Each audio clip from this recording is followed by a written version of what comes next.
All right, welcome to today's talk here in the Accelerator. And we have none other than the Billionaire, Shark Tank star, Dallas Mavericks owner, came by the house today, the great Mark Cuban. And we've been doing a little talk here for YouTube Periscope on awesome book, by the way. We're gonna do this in the Accelerator program too. How to Win, short but sweet, been on the business bestseller since 2011.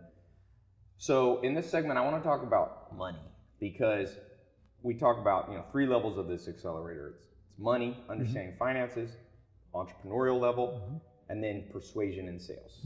And you're a master of all three of these. Anybody that makes $3 billion net worth, as you go back to when you're sleeping 6 to a room, and you look at key, I call them crossroads events. Right.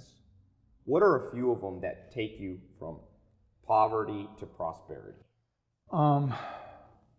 I'd go back even further. I mean, when I was a kid, I just loved to read about business. And so I would read biographies about anybody and everybody business related. So if it was sports and business, that's all I read about as a kid.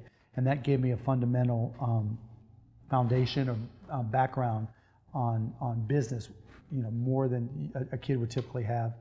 And then I went to Indiana University and I decided to challenge myself. I saw a list of the top 10 business schools and I picked out the cheapest one, and it was IU. Yeah. And I decided I was going to do things back-ass half-words.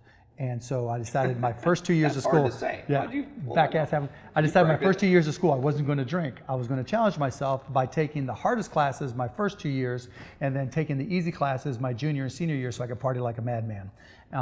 And so I started taking graduate level classes at Indiana. I snuck in, right? So you talk about learning and you talk about, pushing the envelope and buying books in your classes. So I just wanted to see if I could do it.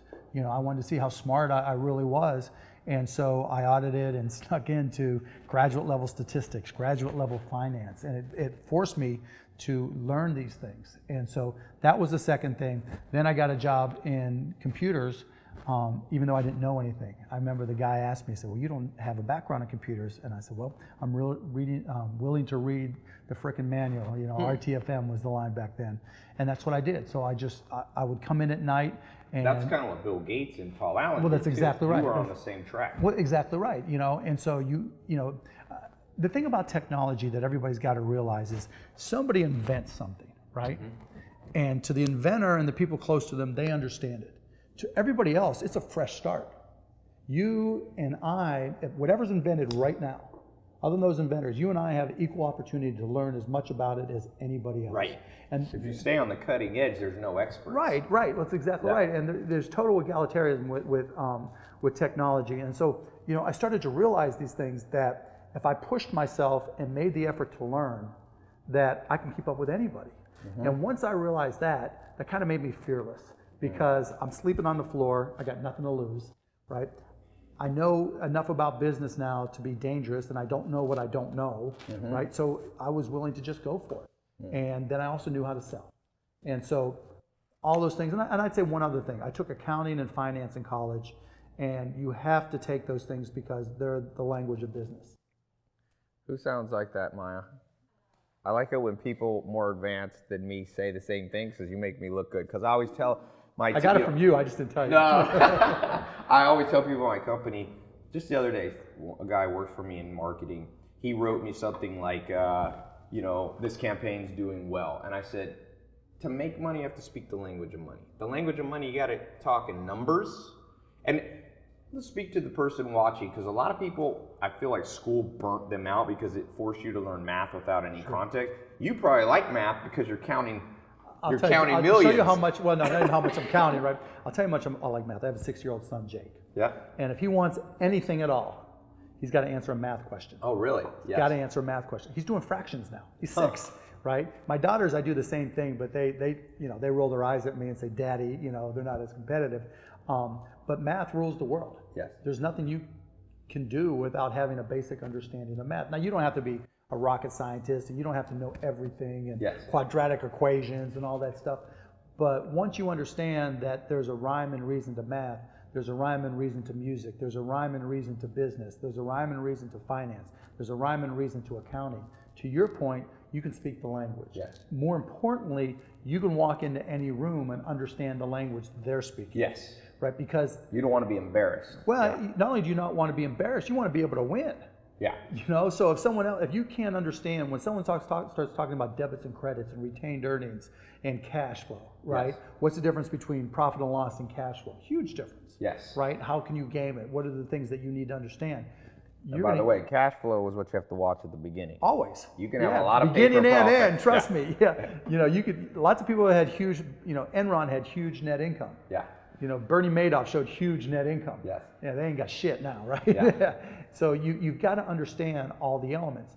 To me, it's critical to be able to, you know, if I were going to redo curriculum, you know, for schools today, and I've tried to help a couple schools, I wouldn't make it so much about here's what marketing is all about, here's what accounting, but I would say you'd have to learn accounting, you'd have to learn finance, you have to learn the basics of marketing, but you also have to be able to go into any business that I named and explain to me how that business works and how that business makes money and what their important metrics are. Yeah. Because, you know, if you're looking to start a company, if you don't understand what your potential customers are going to use your product for or how, whether it's an individual using an app, look at Snapchat, right? They had to go from, you know, topless pictures, you know, that, you know, boys are trying to talk their girls into or vice versa, right? To, okay, how are we going to make money? Yes. And they had to understand their audience. That's when the rubber hits the road. That's when the rubber hits the road. So now they're trying all these different things to see what works. But if they didn't understand, you know, where their money was going to come from and who their customer was and how they were going to get it, and you know, there's still uncertainty with where they're at now, they've got no shot. Yeah. They'd just be one more app that flames out. Yeah. So if you don't understand how your customers are going to use your product and how they'll see value enough to, you know, provide you money or have advertisers that provide you money, you've got no shot. Let's talk about how somebody watching, they're starting out, they've got an idea, and of course you're the king of this with Shark Tank. And I was watching recently kind of a best of, and you were saying, I forget it was two doctors, and it was like, this is one of the worst pitches. Yeah, the Rolodoc guys. Yeah. Decent idea, maybe, but they killed it. So what does someone need to know to not have their idea dead at the doorstep? Well, first thing you need to know is everybody's got ideas. Yeah. You know anybody who doesn't? Right. And everybody goes through the same process. Bam. Wow. Okay. Then you know, I'm going to talk to Ty.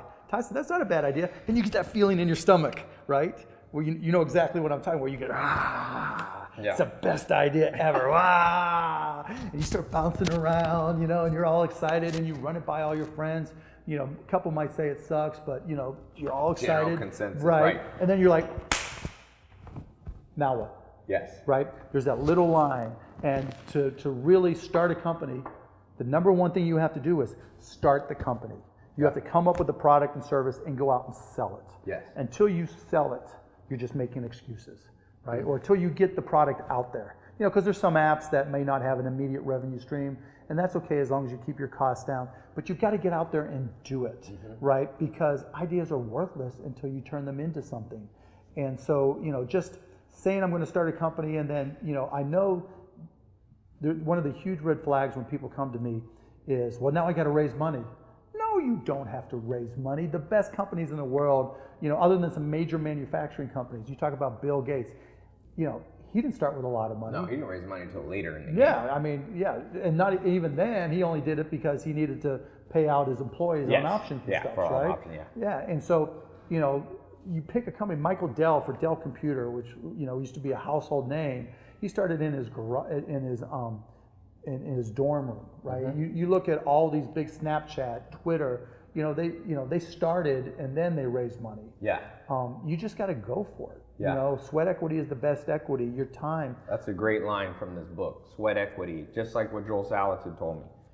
When you don't have money, you got to work by the sweat of your brow. Well, that's true, right? Look, most companies don't fail for lack of money. Most companies fail for lack of brains and efforts. Most people don't want to do the work. Yeah. You know, that's what I've always thought that I can outwork people. You know, while they're home napping or partying or whatever, you know, I'm gonna kick their ass. I'm just gonna learn more. Like you're here, you didn't have to hang out with us. I wanted to. You guys are amazing. one of my mentors, Al Howe, I worked for GE Capital for a little. I've Say mostly that real been an fast. entrepreneur. Yeah, Al Howe, GE Capital. He said to me, he said, Ty, I've worked with wealthy people for 20 years, self-made people. And he said, the difference is the wealthy, self-made people did all the stuff everybody knows they should do, but didn't do. That's exactly right. It wasn't Howard Schultz, the Starbucks founder, said, look, be careful of looking for silver bullets. There are none. Yeah. Yep, that's exactly There's true. little tricks and little shortcuts, but at the end of the day, there's not that many. Yeah, well, exactly right. Look, I'd rather be tired than broke. Huh. I like that. Yeah, and you know. I'd rather be. Did you come up with that? No, I saw that somewhere.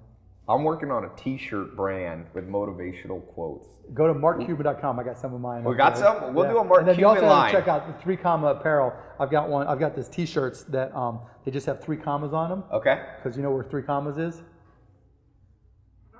I should know this. And $1 billion. Oh.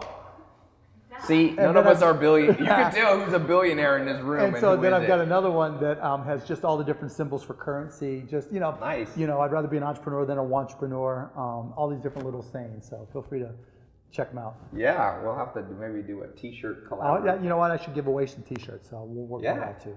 Yeah. Now, the next thing here. So you present. Let's go back to this presentation of the idea. Let's say you've got the work. You listen to what you're saying. You started the company. You got some momentum going. Right. At some point, for whatever reason, various businesses may need some capital. Yep.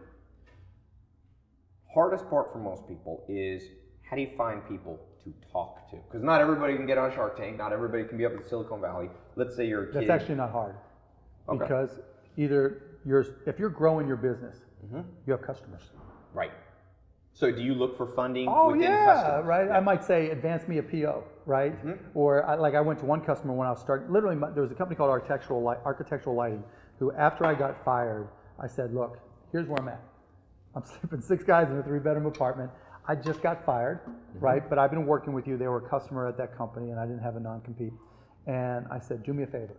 You put up the money for this software that you want, and if I can't make it all work, then I'll come, I'll babysit your kids, I'll wash your car, I'll do whatever it takes to pay you back. But I think I can make it work. So you put up that money and just pay me what you otherwise would have paid, where I was, and let's see what happens. Then I did it for another customer. And so I had these 2 customers, and they basically funded my whole startup. Now, my costs were lean and mean, right? I mean, Right, so you kept your costs down, but then you worked with... my share of the rent was $128. I would go to the Tom Thumb right around the corner. I would walk there, and I would wait until the chicken went on sale at midnight, because when the chicken got too old for them to sell it and went on sale, you can get 2 pieces of chicken and those big old fries, 2 big single potato fries for $1.29. So you wait up till midnight. Oh, that's a good story. And then I would. Do you have all these in Not all of them, no, but a bunch of them. Yeah. We need a rise to the top book. With Yeah, this. I don't People know. love those kind of stories. But yeah, I mean, and I was that guy that, we'd never go out with more than $20 because no one wanted to make the other guy look bad. Yeah. I would buy a $10 bottle of champagne if I went out to a club, right? And it'd be the cheapest, nastiest, and I knew I'd have a hangover, but because it would last me the whole night. What other tricks did I have? If I was really hungry, we'd go into, this is terrible to say, but we'd go into a grocery store. Ty would stand right there in front of me. I'd stand behind him with a thing of Cheese Whiz, open it up, fill the Cheese Whiz, put it back. So some people were going home, eating half other a people's half a cheese. Half a Cheese Whiz. Sorry if it's you. That was your grocery store. It's past the statute of limitations. Yeah, You right. cannot come after Mark for that. Yep, the old Tom Thumb on Greenville.